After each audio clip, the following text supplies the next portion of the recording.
সন্তানের আকিকা না দিলে বাবা মার উপরে তিনটি বিপদ চলে আসবে, মারাত্মক তিনটি বিপদ চলে আসবে তাদের লাইফে যদি সন্তানের আকিকা কোনো বাবা মা না দেয়। বর্তমান সমাজে অনেক বাবা মা এমন আছে যারা সন্তানের আকিকা দিতে চায় না। হ্যাঁ, যদি কারো টাকা পয়সার সমস্যা থাকে সেটা ভিন্ন বিষয়, আর এই আকিকা দেওয়া এটা ফরজ নয়, ওয়াজিব নয়, এটা হচ্ছে সুন্নাত। নবীজি সাল্লাল্লাহু আলাইহি ওয়াসাল্লাম আকিকা দিতেন, এবং আকিকা না দিলে কিছু কিছু ক্ষতি হওয়ার সম্ভাবনা থাকে বাবা মার উপরে। এক নাম্বার হচ্ছে, সন্তানের যদি আকিকা না দেওয়া হয় তাহলে যে ক্ষতি হবে সেটা হচ্ছে সন্তান বড় হয়ে বিপদে পড়ে যাবে, বারবার তার উপরে বিপদ আসতে পারে। এখন সন্তানের বিপদ আসা মানে তো বাবা মার উপরে বিপদ চলে আসা। এই জন্য সন্তানের আকিকা অবশ্যই দেওয়া দরকার। যদি তাদের অ্যাবিলিটি থাকে, সামর্থ্য থাকে, তাহলে আকিকা দিবেন। আকিকা কিভাবে দিবেন? নবীজি সাল্লাল্লাহু আলাইহি ওয়াসাল্লাম আকিকা দিতেন আনিল গোলামি শাতান, অর্থাৎ ছেলের জন্য 2টা বকরি, এবং ওয়ানিল জারিয়াতি শাতুন, এবং মেয়ের জন্য, কন্যা সন্তানের জন্য 1টা।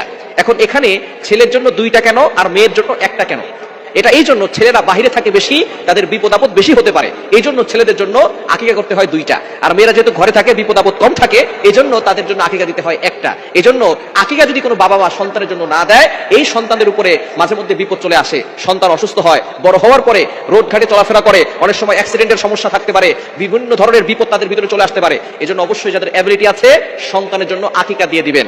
আকিকা 7ম দিনে করা সুন্নাত। যেদিন সন্তান জন্মগ্রহণ করবে 7ম দিনে আকিকা দিবেন, এবং মাথা মুন্ডন করে সেই মাথার চুলগুলো ওজন করে আপনি কিছু রূপার মূল্য দান করে দিবেন, এবং আপনি তার সুন্দর একটা ইসলামিক নাম রাখবেন, তাকে ধর্মীয় শিক্ষা দিবেন, কোরআনের শিক্ষা দিবেন। অর্থাৎ 7ম দিনেই তার জন্য আকিকা দিতে হবে, এটা হচ্ছে সুন্নাত। যদি 7ম দিনে না দিতে পারেন তাহলে 14তম দিনে দিবেন। যদি সেই দিন আপনি না দিতে পারেন তাহলে 21তম দিনে দিবেন।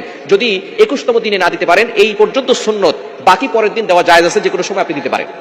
তবে সুন্নাহ নিয়ম হচ্ছে আপনি 7 নম্বর দিনে অথবা 14 নম্বর দিনে অথবা 21 নম্বর দিনে আপনি সন্তানের জন্য আকিকা করবেন। ছেলের জন্য 2টা বকরি এবং মেয়ের জন্য 1টা বকরি আকিকা করবেন। 1 নাম্বার, বাবা মার জন্য যে বিপদ হবে সেটা হচ্ছে সন্তানের উপর থেকে কখনো বিপদ আপদ কাটবে না। 2 নাম্বার, কোনো বাবা মা যদি সন্তানের আকিকা না দেয় তাহলে সেই বাবা মা পরবর্তী সময় সন্তান যখন বড় হবে, সন্তান পিতামাতার দায়িত্ব পালন করবে না।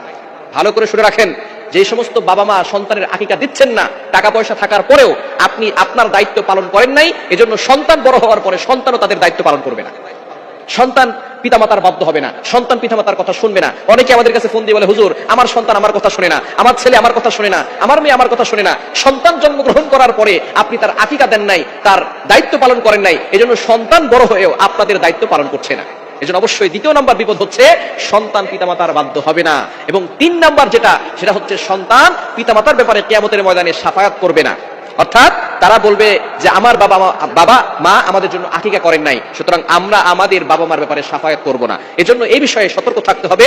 সন্তানের জন্য আপনার এবিলিটি অনুযায়ী আকিকা করবেন। ছেলে হলে 2টা ছাগল, আর মেয়ে হলে 1টা ছাগল দিয়ে আকিকা করার চেষ্টা করবেন। হ্যাঁ, যদি কারো টাকা পয়সা না থাকে তাহলে নিজের প্রতি ফরজ করে নেবেন না, ঋণ করে তারপরে এটা করবেন না। অবশ্যই নবীজি সাল্লাল্লাহু আলাইহি ওয়াসাল্লাম এটা করেছেন, এটা হচ্ছে আমাদের জন্য সুন্নাত।